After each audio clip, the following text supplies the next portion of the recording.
Hello everyone, welcome to First Congregational Church. This is the first of our Vignette storytelling series. We're doing this month, next month, and March. The dates of those escaping right now, but you're here tonight. We just want to welcome you here. This is not only an event put on by First Congregational Church, this is also put on in coordination with the library. So be sure to thank those folks if you see any of them here. We just want to, and Madelyn Bay. Things I should know ahead of time before I grab my phone. We just want to welcome you here. This is obviously not where we thought we were going to be, but now you can spread out just a little bit more. Just make sure you're in a place where you can hear. The event will be split into two parts. First, we will have a presentation from our storyteller, and then we will do a short workshop, hopefully to give you some better tools to tell your story and to what storytelling means. So I'm going to give it over to Sandra here, and she's going to give a brief introduction.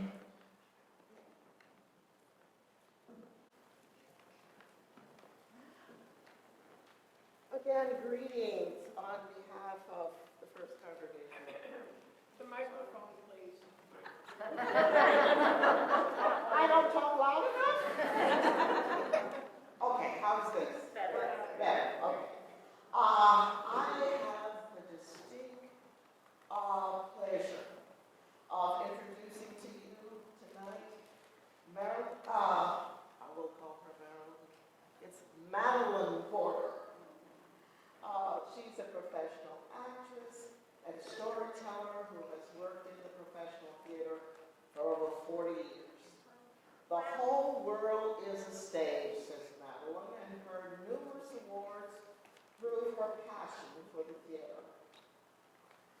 Madelyn has among her awards the Wayne County Chapter of NOW Special Achievement Award for portraying Sojourner on the national tour.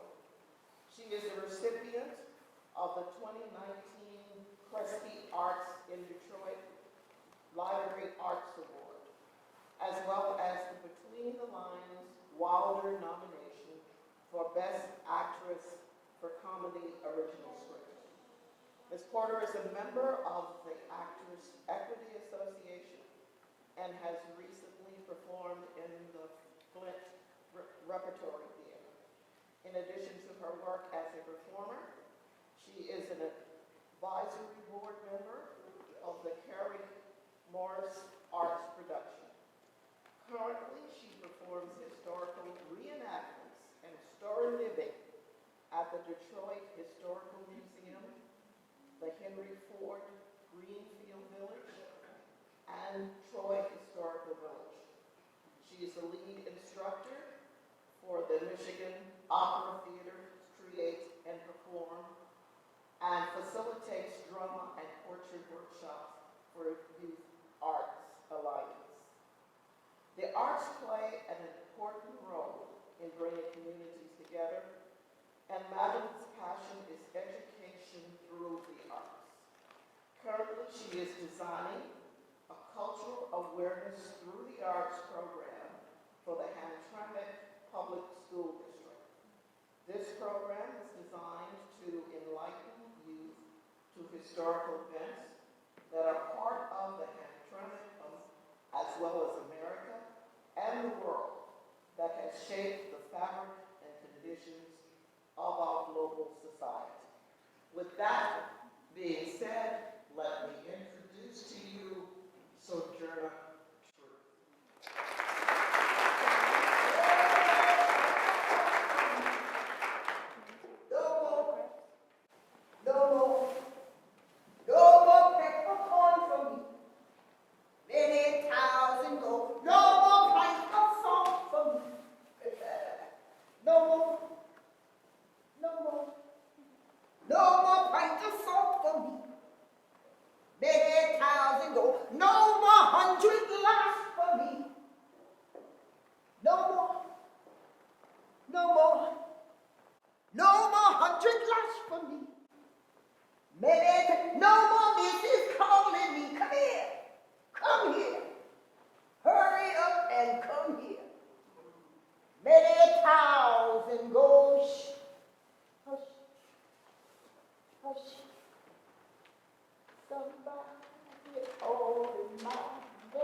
Somebody calling my name.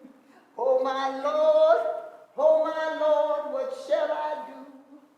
I'm so glad that trouble don't last always. I'm so glad that trouble don't last always. I'm so glad that trouble don't last always. Oh my Lord, what shall I do? Hush, hush, somebody calling my name. My name. Which one is that, I wonder? Oh, I have a bunch of them in my day. And a bunch of days for each one of them. But if there is no heaven, a fellow once said to me, what if you never get there? What do you do then? I said, bless the Lord, I told him, I had a good time taking a boat. See, I was born a slave in Ulster County, New York. Oh, yeah. They had slaves in New York, too. Now, not as many as in the South and not as profitable. So there was talk going on about changing the law. Took his time doing me any good, though. Must have been 1790 something. I was born in a slave cellar on a bed of straw. We were part of the livestock like animals. Mama, Papa, my brother Peter and me. Oh, there were other children too, but I never knew them because they was all sold away. Mama called me Isabel. That got shortened to Beth. Later on in life, I changed my name to Sojourner, which means a wanderer among the people. Lord, I cried, thy name is true. So I took for my last name that was my greatest and my only master. My name, my own name, my free name, Sojourner true. Children, I come here today, well, like most of you, to hear what I got to say. You see, I talk to God. Oh, and God talks to me. I talk to God in the field, in the woods. This morning I got up and I looked outside and I saw the beast holding his head up looking mighty big. So I went outside to take hold of that beast. You believe it?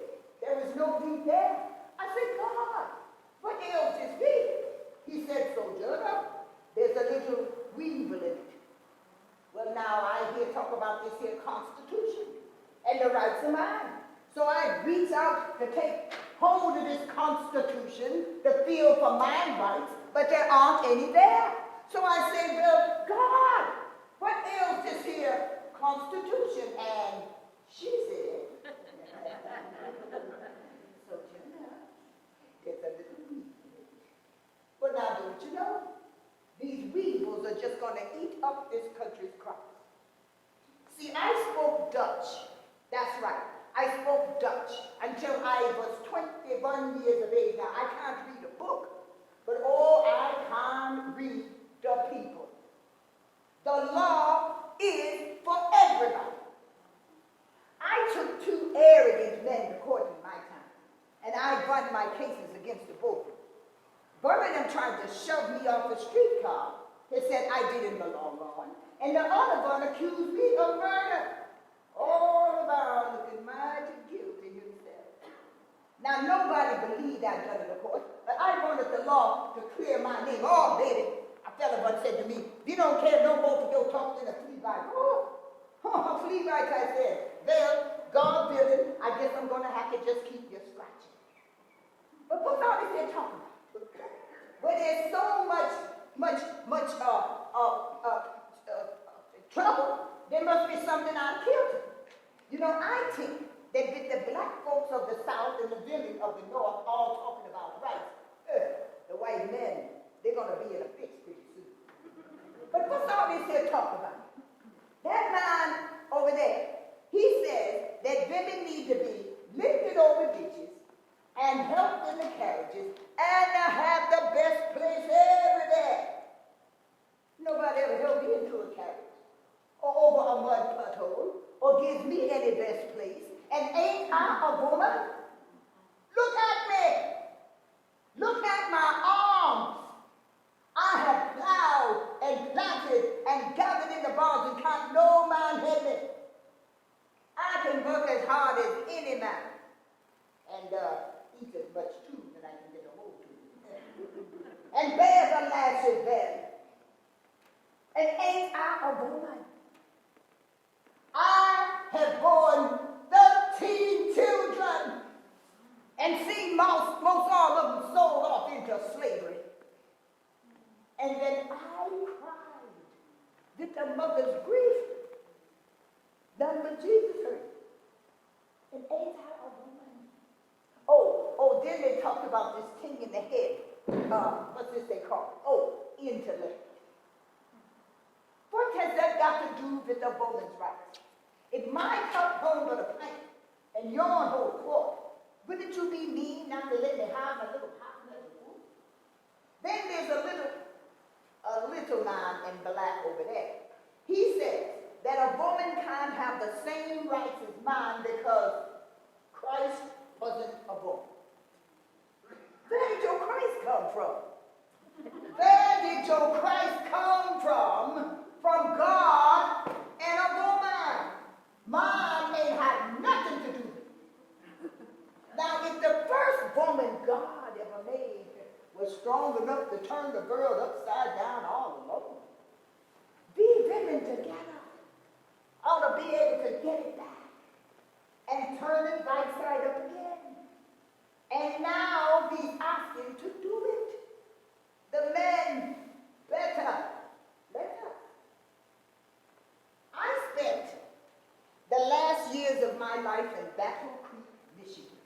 Oh, I like Michigan. It's unpredictable. I've been called a tall, strong black woman with a great sense of humor. I remember once I was at a rally. Oh, just speaking the truth. When a group of men stood up and pointed and laughed and heckled and made fun of me and accused me of being a man. Well, I just politely pulled up my top and showed them that I was indeed a woman. Needless to say, they shut up. Oh, I have lived a life. I have. What I am most proud of is getting my son Peter back from the state of Alabama. You see, I had almost 5 masters in my lifetime. My 4th master, Dumont, promised me my freedom 1 year early if I worked extra hard and brought in more crops. Well, I worked my butt off. I worked as hard as 3 men. Well, the year came and went, and he changed his mind. Well, I guess I worked too hard. But I didn't change mine. I walked away. But in the meantime, I left my young son Peter behind. Master Dumont sold my son to a man that took him to the state of Alabama where he would remain a slave for the rest of his days. You see, in New York, slavery was to be abolished soon, but in Alabama, he would always be a slave. Well, I took Master Dumont to court, won my case, and became the first black woman to win a case against a white man in the state of Alabama. Give me a hand.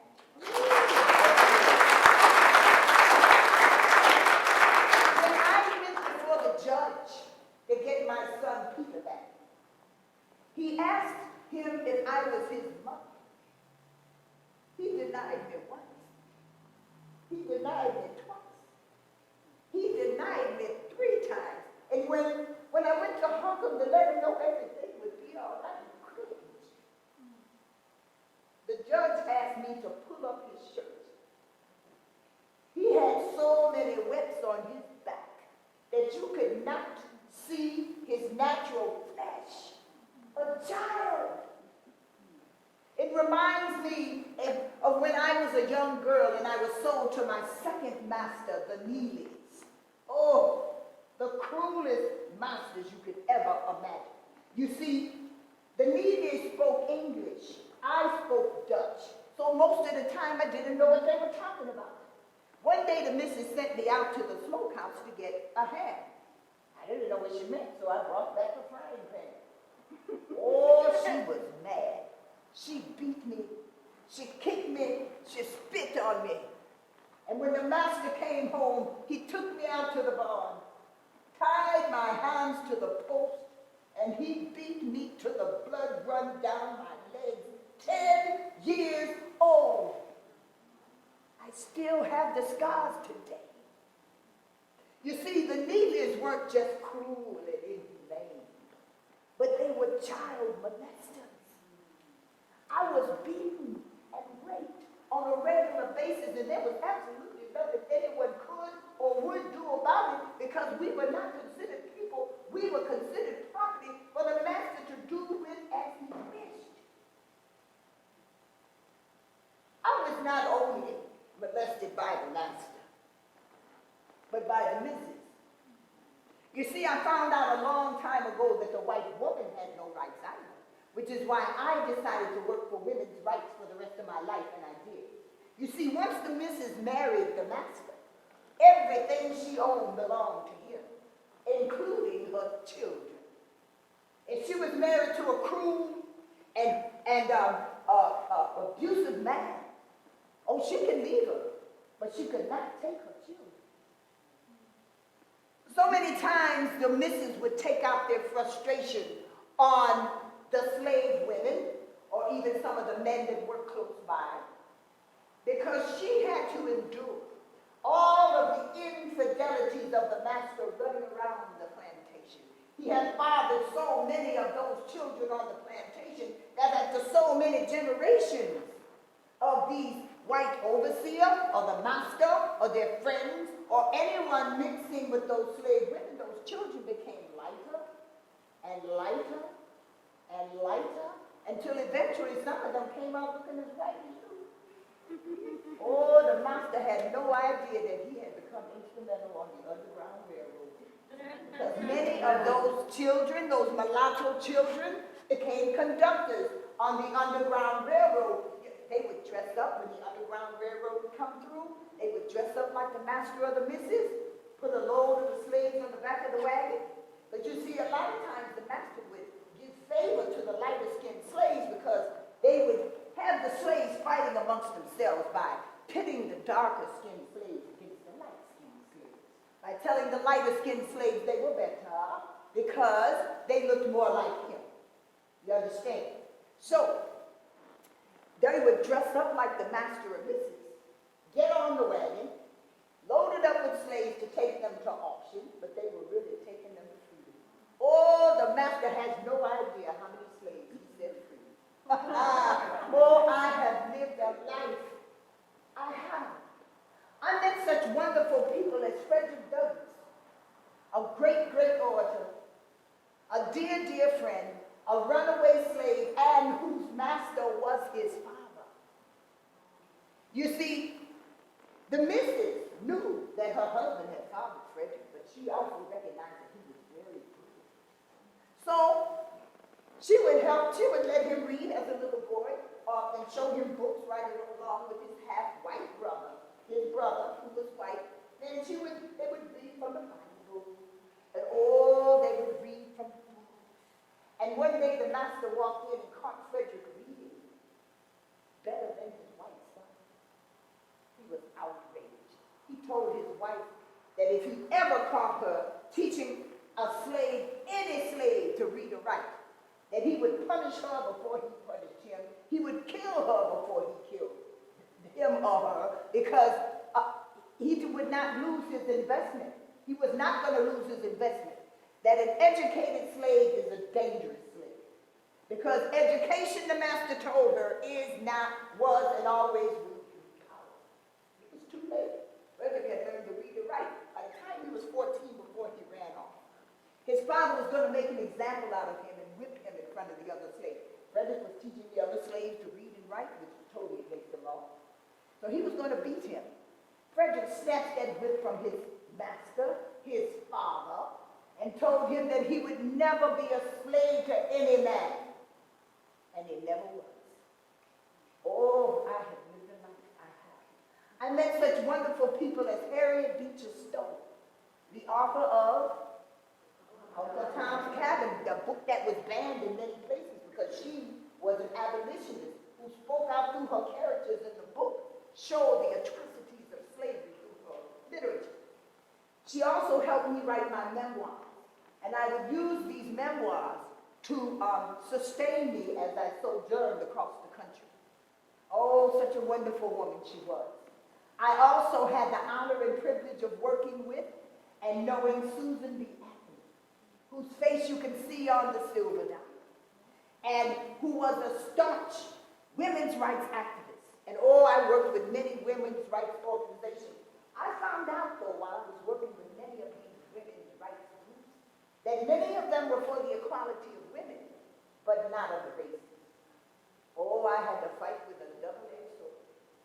I had the privilege of meeting the bravest white man I had ever met, William Lloyd Garrison. A publisher and author, he spoke out boldly and risked his life against the institution of slavery. Yes, he did. I also had the honor and privilege of meeting the late, great Abraham Lincoln. I had many audiences with him. You see, I worked very closely with the colored troops, they called them, the black men and soldiers in Detroit, Michigan. Those soldiers were not given boots for their feet, proper footwear. They were not given clothing, the proper clothing for they were not given the same food as the white soldiers. Their facilities to live in were totally different. Well, I spoke to Abraham Lincoln about the plight of the black soldier who is not only fighting in the Civil War, but for their own civil rights. And oh, what a gracious man he was. I wrote a song dedicated to the black soldiers in Detroit. Now, some people want to say I did not write this song, but I'm here to tell you that. I'm going to share some of the lyrics with you because it was inspired those black men. So, repeat after me. We are the valiant soldiers. We are the valiant soldiers.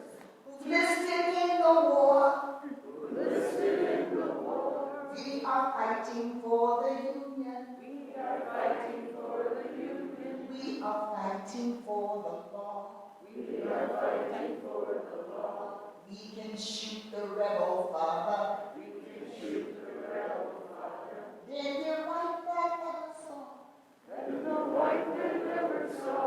As we go marching on. Oh, you know the chorus. Come on. Glory, glory, hallelujah. I am in the right place. Glory, glory, hallelujah. Glory, glory, hallelujah. As we go marching. Another good verse. We are tired of holding cotton. We are tired of holding cotton. We are tired of holding corn. We are tired of holding corn. We are colored Yankee soldiers. We are colored Yankee soldiers. Just as sure as you were born. Just as sure as you were born. When the master hears us coming, When the master hears us coming, he will think 'tis Gabriel's horn. we will think 'tis Gabriel's horn. As we go marching. Oh, take it away, sister. Glory, glory, hallelujah. Glory, glory, hallelujah. Glory, glory, hallelujah. As we go marching. Another important verse.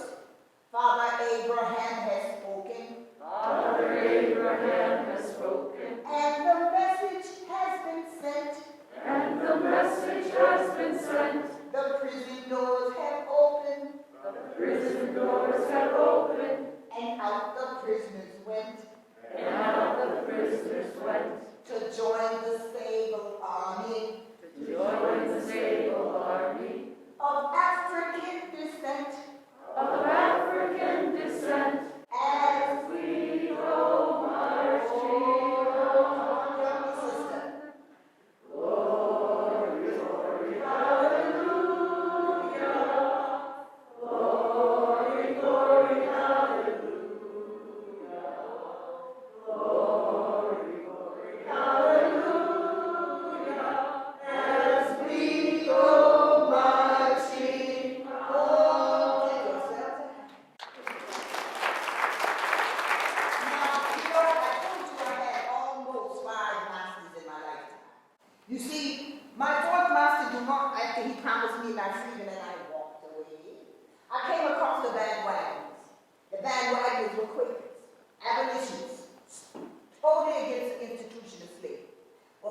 2 months found out where I was. And he came to reclaim his property. Well, Mr. Van Wagner offered to buy me from him. Of course he accepted, because he wanted the money, he wanted the labor, he wanted it sufficed. And when I went to thank Mr. Van Wagner for buying me, he stopped me dead in my tracks and said, no, he could never be my master, because I had only one master, and that is God. Yes. In fact, I worship God with the Van Wagners. One day I was walking down the road and I heard this most. Now the Van Wagners understand what Quakers is very humble, and they did not believe in singing praises to God. Very humble. So one day I was walking down the road and I heard the most glorious sound coming from a church window, and I looked inside and the congregation was singing praises to God. I was very used to that because my mother would sing African lullabies and sing me praises to God, and I decided I wanted to join that congregation. They were Methodists. So I joined the Methodist church, but eventually many members of the congregation wanted to treat me like a slave. So eventually I joined the African Methodist Episcopalian Church and worshiped with them for the rest of the days of my life. A lot of people get me mixed up with Harriet Tubman. Dear, sweet, brave Sister Harriet Tubman was 20 years my junior. You understand? Harriet Tubman could not be seen. She had the highest bounty on her head of any man, woman, or outlaw ever. In 1850, when the Fugitive Slave Act was passed, and the master could come, or once it used to be once a runaway enslaved person crossed that Ohio River, they were on free soil. And they were free, although they still had to deal with racism and kidnapping and that kind of thing, but they were technically free. In 1850, when the government, the United States government passed this law, the master was able to come and claim his property. You understand? So Harriet Tubman, she had to stay hidden. They put a $40,000 reward on her head. So we would protect her, the free blacks, the abolitionists, the sympathizers, and we protected brave, sweet Harriet, who never lost a passenger on the Underground Railroad. I told you that slaves are not allowed to read and write. Oh, but we learned so much from stories and songs. See, many of the songs that we learned were cold songs. They were cold songs. We ate in water, swing those sweet chariot. Many of the spirituals were cold songs. Songs like Steal Away, I'm on my way to Canaan land. The story from the old Bible story, talking about going to Canaan land, it sounds like what? Yes, Canada. Well, we also learned some stories. Now, I can't go away from here without sharing one of my most favorite stories ever. You see, these stories, the elders taught us the difference between right and wrong and good and evil. And it also taught us that even though we weren't as strong or as powerful as the master, we can still get by if we used our heads. One of my favorite stories, you like stories? Do you like stories? Yes. My favorite stories were always about Burr Rabbit. Have you ever heard a Burr Rabbit story? Oh, Burr Rabbit was small, but he always seemed to get the best of Burr Fox and Burr Bear, and even big old Burr Rabbit. And that's because he used his, that's right, wit. Burr Rabbit lived in the forest near an old oak tree. And oh, he enjoyed himself every day of the week. But every night when the sun would go down, all the big bully animals would chase him all over the forest. Well, one day Burr Rabbit got wise, and he used his wits. He said, I got a plan for Burr Bear and Burr Wolf that's sure to get them fixed. Wait, one day Burr Rabbit was hopping through the woods. And out jumped Burr Wolf, who was up to no good. He knocked down Burr Rabbit and grabbed him by the ear. Ooh, this was Burr Rabbit's worst of all things. Burr Wolf said, Burr Rabbit, I've been all over this land.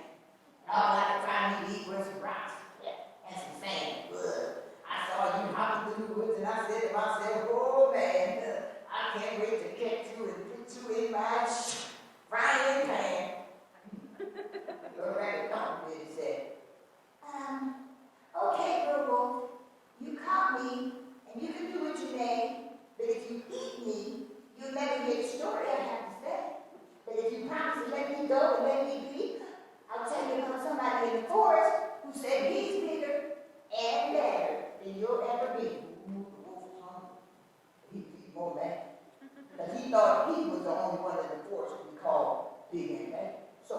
He let loose bird out his ears, set him on the ground. That little rabbit started telling the story about him hopped and jumped around. He said, okay, I was out in the meadow, and I saw that big old bear, and what he said about you, ooh, it just wasn't fair. He talked about you in a shameful way. He talked about you to my hair turned gray. He said that your fur is all raggedy. Oh, and your ears are all long. And you can't get none of those notes when you're trying to sing your dumb old wolf song. Wolf was mad. It was the biggest insult he ever had. He took off through the forest, knocking down trees. He howled so loud, it would make you tremble to the knees. Let me hear you howl. Can you howl? Just like that. But a wolf found Brother Bear sleeping on the log. He said, wake up, you old honey-eating fool, because your hide I'm going to tan and your behind I'm going to flog. Bear woke up, wiped the sleep from his eyes and said, go away from here, bro, wolf. You better pick on somebody your own side. But the wolf rushed the bear and leaped on his back. And that bear turned around and gave that wolf awful smack. The wolf fell back, wow, like a streak of lightning and a ball of white heat. The bear was on that wolf, wow, with all 4 feet. They fought all night, wow, and all the next day. But somehow that wolf managed to get away. Now, Bird Wolf and Bird Bear were both so tired from the fight that they both slept for 40 days and 40 nights. Now, all that time, little Bird Rabbit could do anything he wanted to do and not worried about being made in a rabbit stew. Oh, when I heard that story, I knew I could do anything I wanted to do and one day be free if I just used my head. And you can do the same if you use your head. I'm going to step into the 21st century and give all praises today to an icon of history, Martin Luther King Jr. Reverend Dr. Martin Luther King Jr., who risked his life, who fought, lived, and died for the freedom of all people. And we have to remember that it takes a village to not only raise a child, but to build a strong community, to stop the injustices that are going on around you. Yes, Sojourner Truth, I spoke the truth for a reason, to help build that village, to help bring that village together, to have those women help them get the right to vote, to help the enslaved to be treated equal amongst his brothers and sisters. And when I say that, I mean everybody with red blood. That's a brother and that's a sister. You understand? Well, old Sojourner has said enough. She ain't got no more to say. Except, goodbye, brother. Goodbye, sister. If I don't see you more, now God bless you. Now God bless you. If I don't see you more. Thank you so much.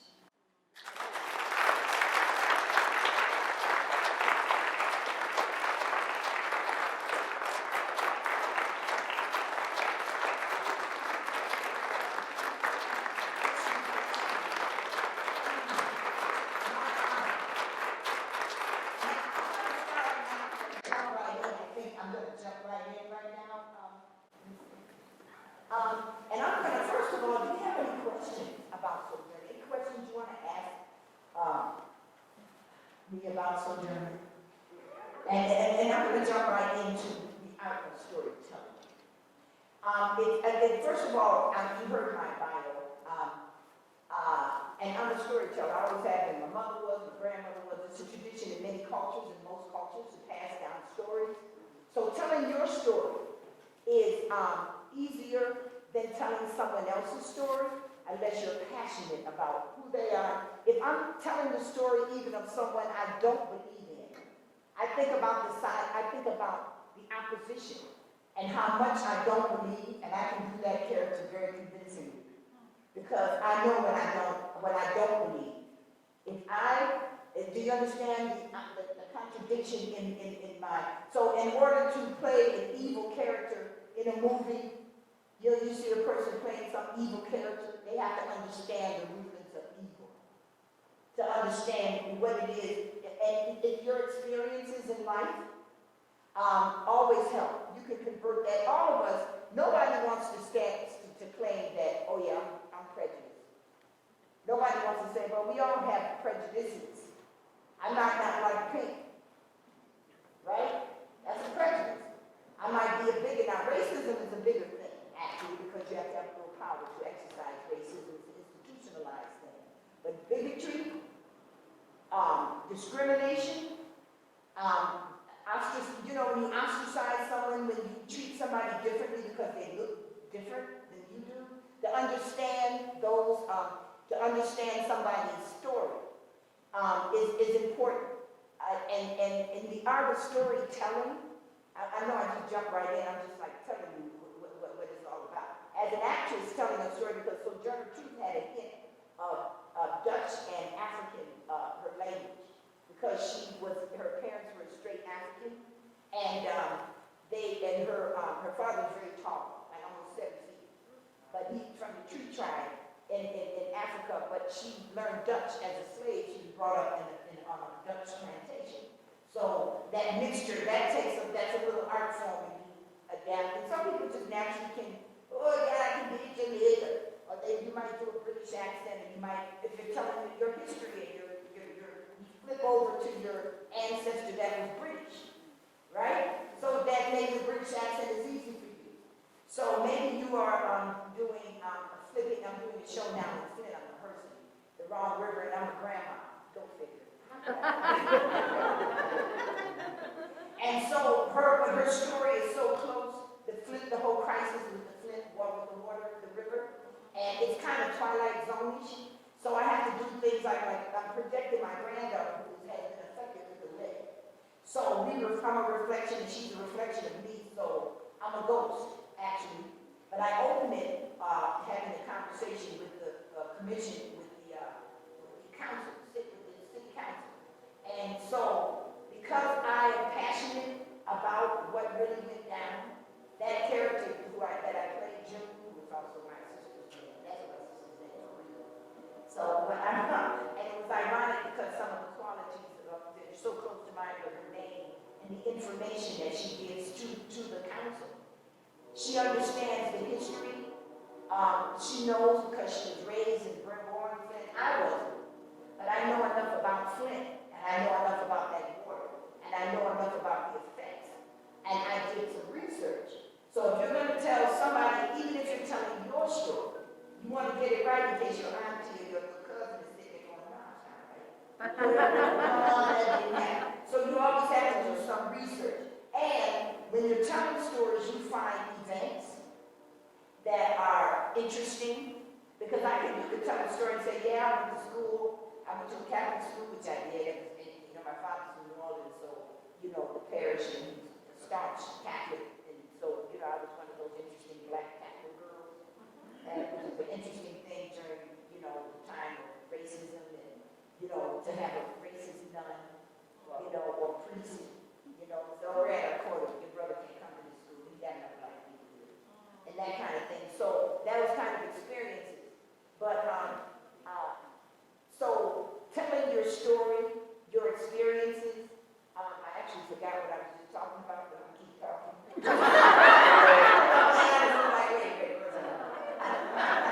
But you understand, so when you're telling your stories, it's very important to know the history. I have been compiling information about my very interesting story. My family, my father from New Orleans and his mother, the French quarters, and my grandmother, my father was, was one of those black mulatto Creole that, she could pass. And so there's so many. So understanding that story, that history helps with the telling of Sojourner's life, even though she was not the one, but the experiences. So in telling a story, picking events, and even if you were on the other side of the event, maybe you were maybe you're portraying your aunt. I played a friend of mine's mother-in-law, and she was like, no, don't you let them kids in there, they might steal my insurance money. But they don't go in there and find my papers. And, very paranoid, which I'm but I understand a parrot doesn't have a very paranoid mind, that she was hilarious, but very paranoid. And so I've done, people, portray different people and do it when I do stand-up and that kind of thing, or when I'm just doing some storytelling. And I will tell the story of a person that I definitely don't feel the way they do, but I know what they did. I know how it affected me. And I know the passion, so it comes from a passion. So you have to be passionate on one side of it, it doesn't matter. If you're passionate about the pro or the con. So if you're passionate about the pro, you know exactly what the con, how it affects you. If you're passionate about the con, you know if you're a liberal or if you're a conservative, I know some conservatives and I know some liberals. So I know where they come from, I know where they're coming from, because our conversation and their beliefs and what they stand for and stand on, the ground they stand on. So that is the art of storytelling. And I call it story living, because you live the story. I live in order to, when you can bring the audience to you and actually have them in your space, and to make them feel like they are right there with you in 1850, and you feel the pain when I looked at my son with the webs on his back. So you have to know and understand and see that and understand that. Or maybe you're on the other side. Maybe you have a relative back and people might not want to admit that they might have a second national relative. It's like, to just think about, oh my God, how could you do that to a human being, to a child? To portray the character of the person that was doing brutalizing, you understand that side. You know that side. A lot of us are old enough to know some true bigotry. We are, whether we want to admit it or not. And a lot of us have discriminatory, things that, like I might not like pink. And I see you in pink. I might see a dude in pink like, oh, you're a sissy. Or something. And we have to open our minds and hearts to sexuality, which was, and that's just a real thing. And gender bias and that kind of thing. So it's hard, a lot in our era, we have to get up in that closet and stay there, right? And now, some of them have the door open so wide, it's like, can you shut it a little bit?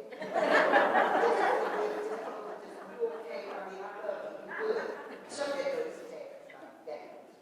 you understand? So it's I was talking to my friend about, all these new titles about, I'm vegan, eat fish and eggs and this and eat this and that. I'm like, I'm this because I don't eat, but I do eat fish. I don't eat meat. I'm like, but it has eyeball. And looking at you, anything with eyeball,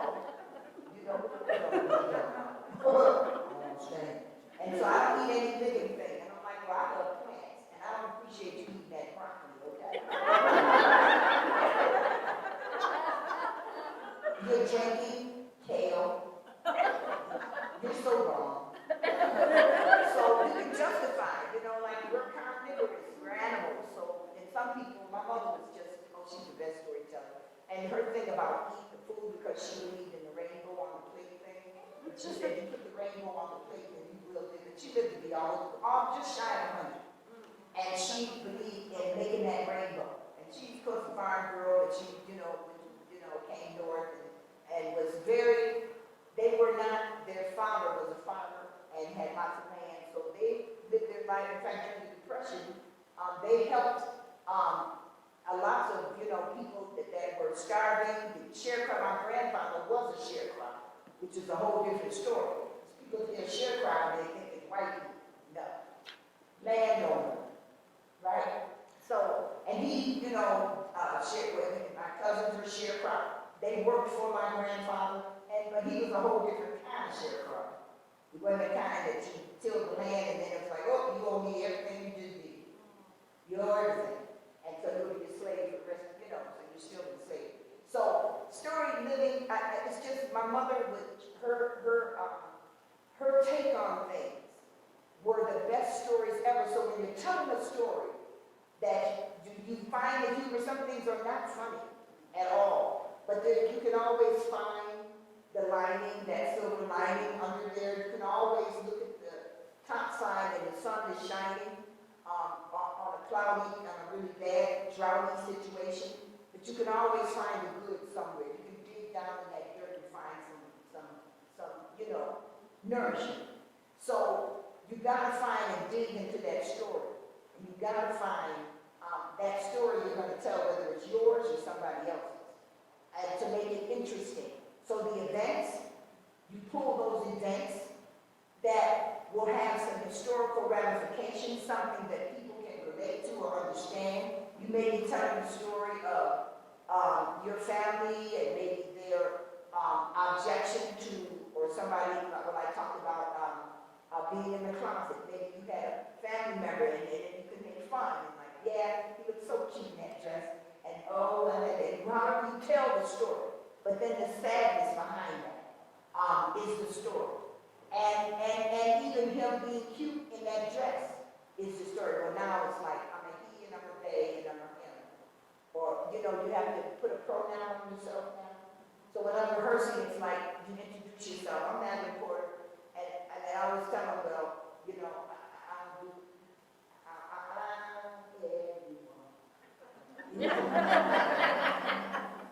and so, they're like, oh, I'm a he and a this. I'm like, look, how do you get the plurals in there? I'm not understanding. So, it's just to me about keeping it real. So when you tell stories, keep it real. You gotta keep it real.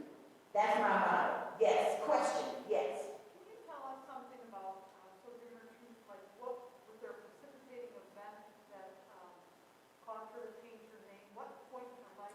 She changed her name. She was up in her 50s. She was grown. I mean, very grown, seasoned, when she changed her name to Sojourner. And this was after, she went to find her son. After he was never saved, and she found him. He went away to sea, and he had been beaten so bad, subjected to so many beatings, even when she got him. So he went away, and she didn't talk to him for a while. And Harriet Beecher Stowe helped her write letters, and some of the other women that she worked with helped her write letters. But it was later on in life, and she took her name, Sojourner Truth, because her name was Isabella Bumfrey. That was her name. Her original name was Isabella Bumfrey. That was her original name. And so when she bought her, because the Wagners, because they let her live, the ones that bought her, they let her live with them. And she worshiped with them, and then eventually she worshiped with the AME when she got older, but she lived with them quite a while until she could save enough money to get her son back. And she hired a lawyer, and she got her son back. And so then he went, and, he was very hard, he was damaged, quite damaged, after she got him back. And so, and he stayed with her as well with the Van Wagners. And then he went off to sea at a very young age. And then she finally moved in when she got older, and then she started sojourning. She moved in when she got with her daughters in Battle Creek.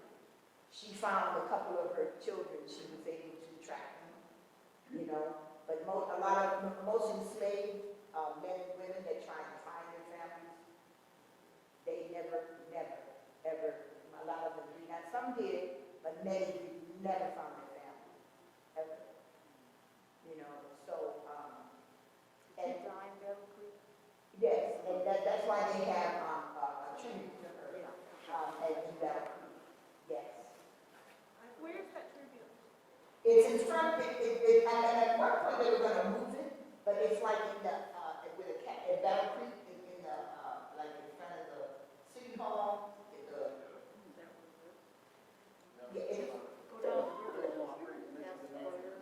It's like right in the main in the concourse there.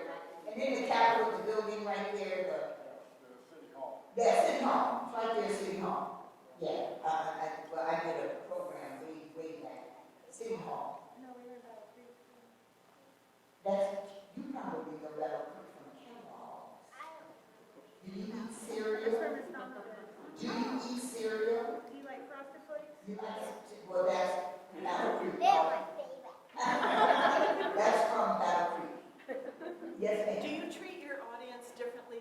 example, for children? Oh, yeah. What do you do differently for children than you would for adults? I don't want to say I water it, and I'm probably a lot more animated for them, but a lot of children. But I may change the structure, like when I do it for 8th graders, like in Troy, Michigan, the Troy Historic Village hires me, well, with the exception of COVID, it hasn't been a couple of years now. But I'm going back this summer, and I do it for the entire school district in the Troy area, Bloomfield Hills. All those school districts come to the Troy Historic Village. And I kind of keep it because, you know, an 8th grader is not a kid. Right. I mean, they're not, so I don't sugarcoat at all. Now, when I get the younger ones, the show programs, usually I do more storytelling. I may throw in another story. I'll use instruments.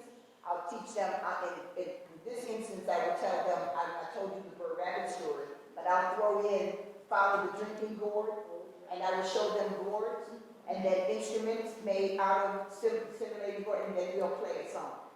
And it's a much more engaging, a lot more, so I'll include the audience, especially with children.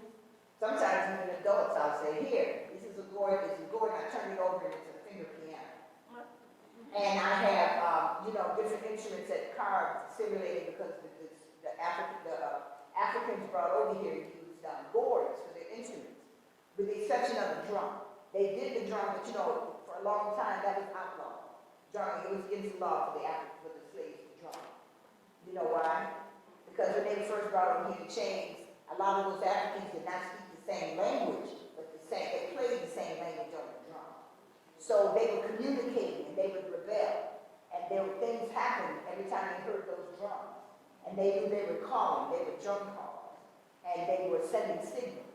Things would burn down, people would come up listening. And so they outlawed that. They also outlawed swimming. Most plantations would not allow their enslaved people to swim. And you understand, they did not want them to swim free.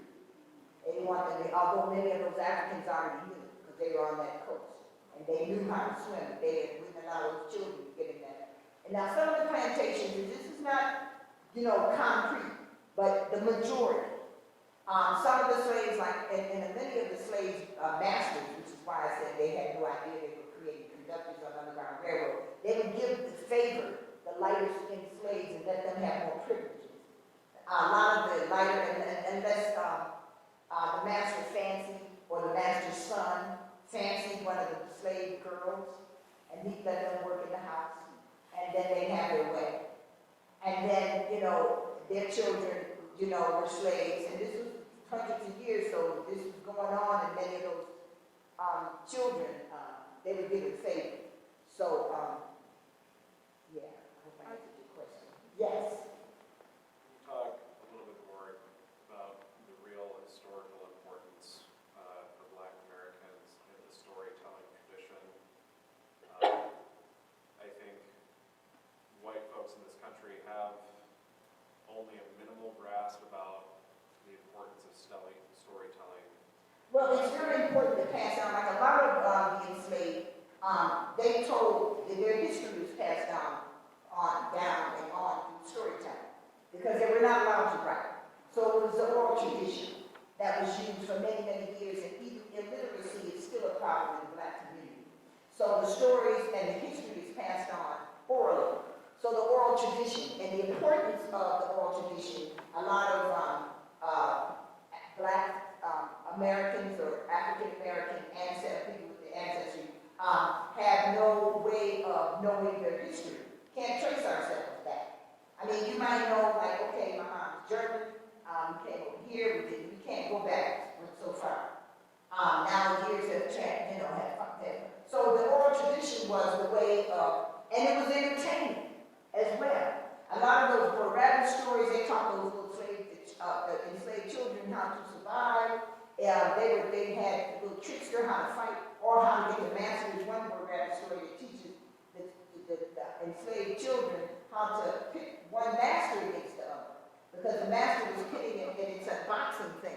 Because the master used to have the slaves fight for entertainment, the whole boxing thing, but they would make them fight to the death until whoever drew the most blood, or the whole bowling thing.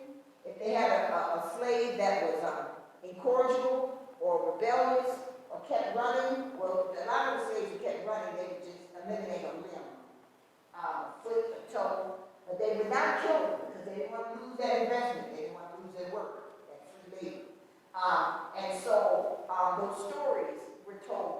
They had a game they did like a bowling ball game, where they would put those incorrigible slaves in the holes, just like the bowling pins. And whoever drew the most blood in the ball was the winner, which is a really horrific. There were so many horrific, stories. But these are things that were not written.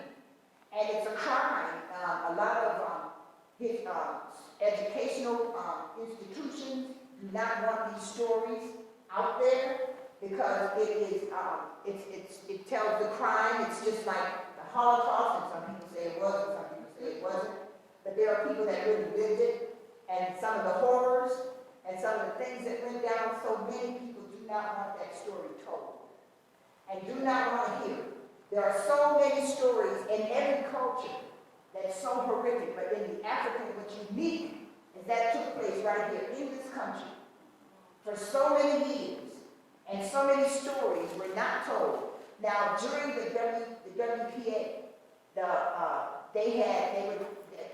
artists were hired to go around and collect stories, so a lot of the narratives of the enslaved captured, so they did that so that we could get some oral history, some kind of written history of what was going on. Some people like Harriet Beecher Stowe that told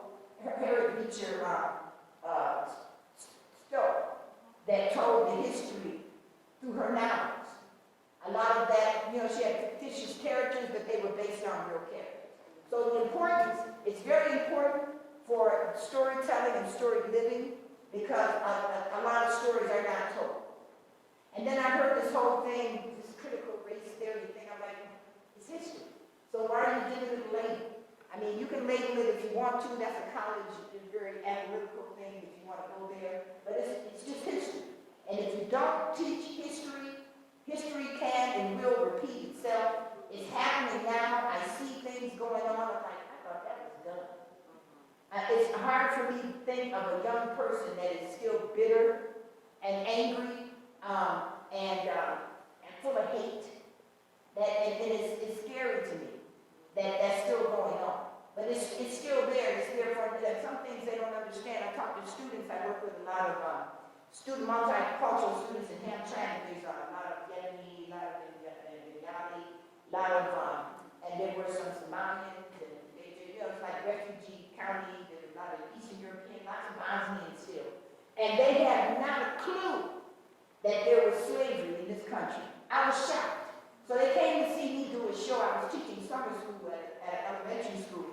And some of the little kids, some of them were kind of fresh over here from Yemen. And they came because I was working in a kindergarten class. So they came and some of them, when I say kindergarten, some of them were 7 and 8 in kindergarten, 6 and 7, with the ESL students, English second language or English language learners. And so they came to see me, and I did a show, and I did a thing, and I was doing songs and poetry and things that it was called I think it was How I Got Over. And so we did reenactments as tours. And so I portrayed different people, different characters. And so after the show was over, she ran over, that's about 12 minutes or so. She ran up, maybe 18. She ran up and she kept holding me. So her brother was in her. Well, I said, what's going on? And she started pulling her with the leg. She didn't speak English well. He said, she thinks you're a slave. And she wants to know when the master lets you come to teach. That's why I call it story living. She really, and her brother said, we didn't know there were slaves in this country. They didn't know. And so it's like, it's so important to understand when I go somewhere, I want to know what's up. I want to know what's up. What's going on? What happened? Oh, really? Oh, that's great venue. Who owns that? Or what land are we on? Ojibwe, am I standing on some Native American land now? Who really owns this land here? So storytelling is, it's my passion. Yes. I like teaching. I think it's important to teach in a very captivate in a way that captivates the audience. So that some people just don't like to read. People don't like to read, and they don't. Some people can't read well, and so it takes them a while. Some people read it and they still don't get the essence of it until they see it. So I had some students that, and I did a short, I still do a short Detroit historical. I played 3 characters. I played Joe Lewis's mother, the boxer, and it's called The Great Migration. So these 3 different women come from the south to the north in the wave of the Great Migration. So the first one in the 20s was Joe Lewis's mother. Then I knew the first black graduate of Wayne State, and she was chief of medicine at DMC. And then I knew Martha Jean Queen, who was the first black DJ. And she worked on the riot. During the riot, she was on the radio. So the history of Detroit is told through these 3 women and their journey.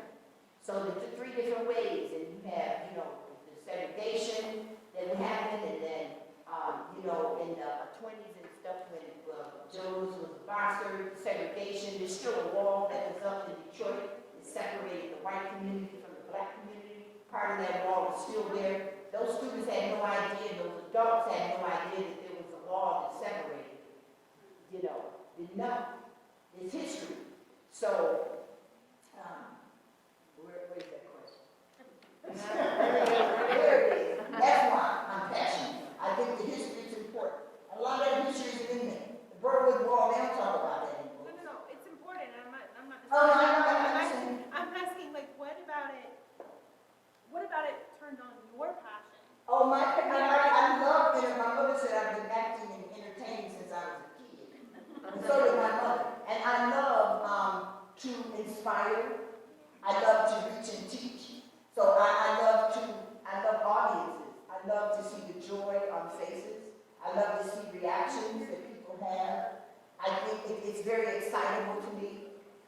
It's the reason I guess people some people do things for the money, and money helps. But some, live theater, live entertainment, storytelling does not bring what major motion pictures do, or movies. But I do this for a reason. It's education through the arts. And I believe in education through the arts. I believe paintings. I believe letting children express themselves, and I include that in some of my workshops I do. Like I'll tell a story and I'll say, what color do you see? So to teach them that color means something more than just what you see on somebody's face, what is a feeling.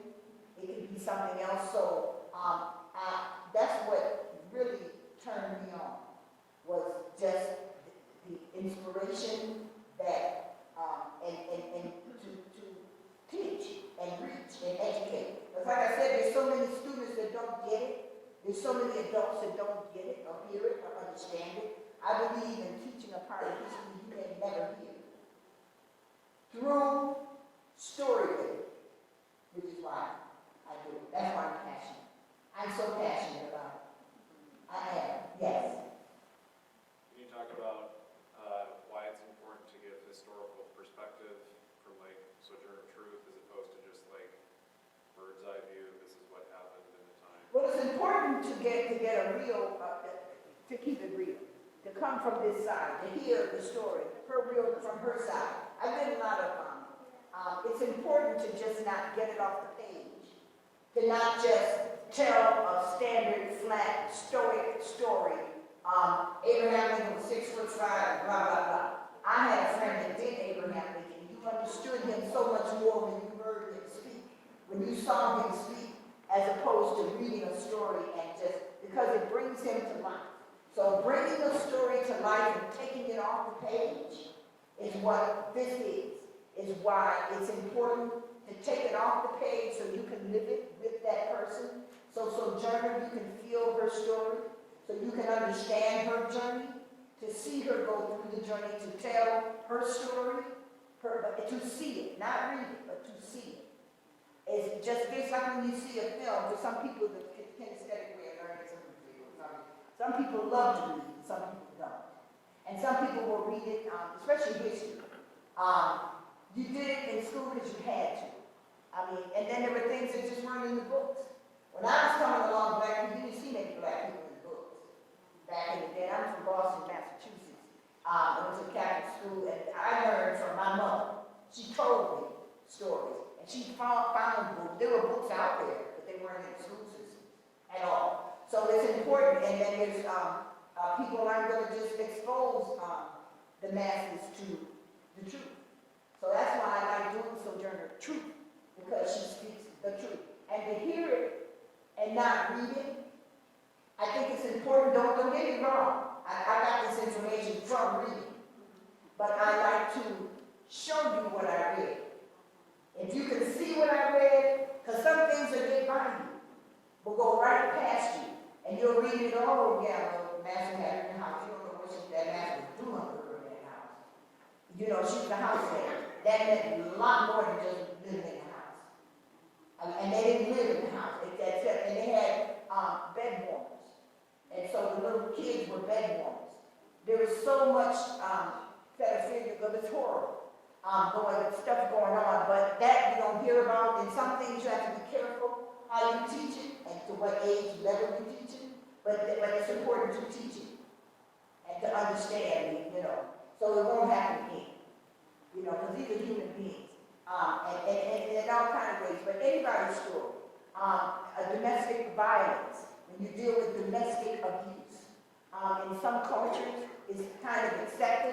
When I got to Untitled, at first in the 90s, a lot of refugees are coming over, or they're leaving their hometowns or countries for whatever reason. A lot of the young girls were being sent back and forced to marry these older men.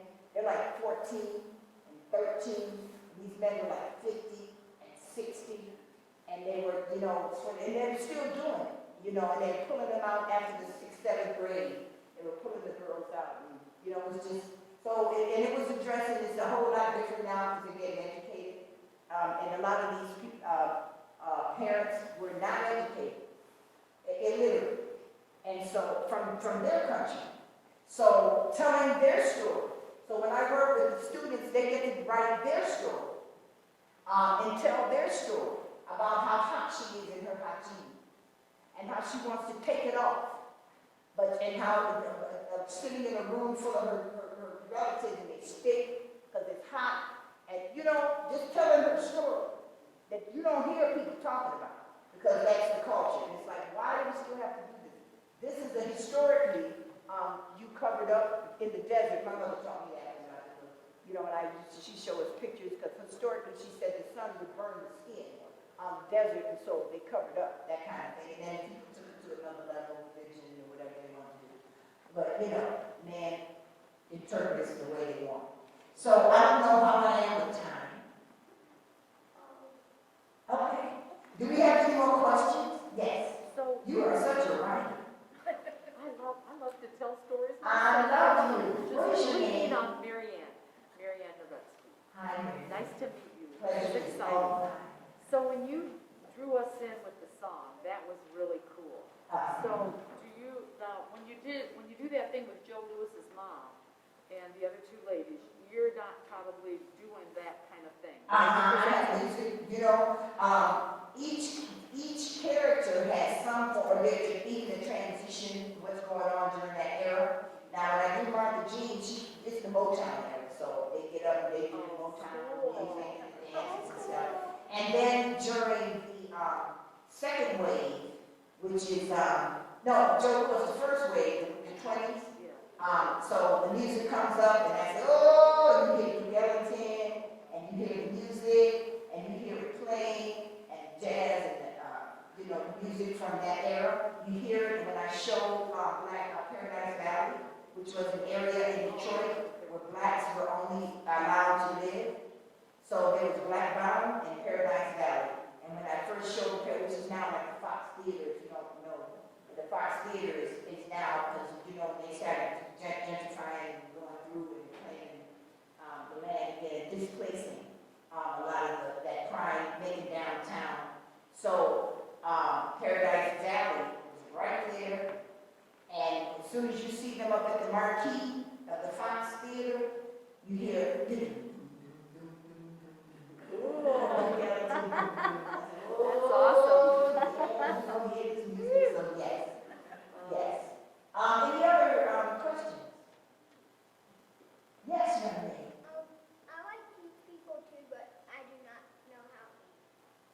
You don't know? Oh, but you know what? Did you like listening to stories? Sometimes I like stories. Okay. Oh, well, that is such a beautiful, honest thing to say. I love it. So, are you going to start reading? Yes, he has started reading. He just doesn't enjoy it. Uh-huh. He loves music. If you can reach him That's why I with put music. yeah. Yeah, and and that's, then a lot of things. and that's, I mean, then he responded and lit up for that. Because if I can get reading, like sometimes we'll pull up songs that have lyrics on YouTube It would encourage. to encourage That's the right. reading. There's a guy, his name is, I can't think of it offhand, but he said, I couldn't stand the books and stuff. He has, he's like a spoken word artist now, he's fabulous. He said nothing really got his attention reading, so he said he'd get the work. So he started writing, and the first thing in his work is like, whoa, say what? And so it draws you in from the beginning. So he learned how to write to appeal to those that don't like reading because it's boring to them. So it was like, boy, do you think boys, he has to think about, he does, Jason Reynolds, and his writing is wonderful. That is a good thing. Take that, do you like music? I like Simon's Gamer's music too, and he's one of my favorite YouTubers. Oh, so then you've got to start writing music. Or do you play an instrument? Not really. Do you like instruments? Yeah, this morning how I did have one at Michigan. One of the strings got messed up because I messed up and I was playing it and it got messed up and then it was a guitar and then one was gone. So Mom's gonna make a new one. I love the, what is your name? What is it? Allison, my first name is Morrison. Not my first name is Morrison. Morrison is my last name. When the children speak up, when you do when I do a presentation and the children speak up, that says it all for me. That says it all for me. It inspires me to get up and encourage him, and this is what it's all about. The future. That's what it's all about. What is your name, baby? Ella, what grade are you in? You gotta think about it. Yeah. Are you virtual? Have you been on virtual a lot? Doing homeschooling after COVID. That's why I see the grade right now. It Well, depends on listen, what subject you're in. I commend you. Do you have a passion? Horses. Oh, what did you say? Horses. They are the most beautiful creatures walking. Just to watch a horse walk to me is musical. It's magical. Their structure, their body is like to me perfect. When I come back, I could be a horse. Easy. Okay. Oh, this has been wonderful.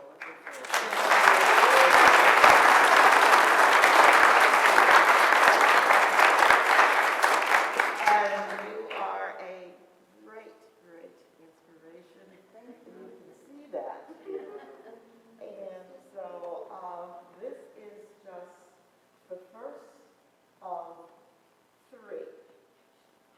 And you can see from where we've started, I don't know how the next one can top this, but anyway, the next event is Monday, February 21st. It's at the library. And it's going to be Judy Seymour, and it's My Mother's Voice. And she's going to tell you about her mother's experience during the Holocaust. So that should also be a very, very interesting one. And the last one is Monday, March 21st, and that's going to be Ellen Bay Coffee, and that's Masaka, and he's going to be telling about storytelling through poetry. Yes.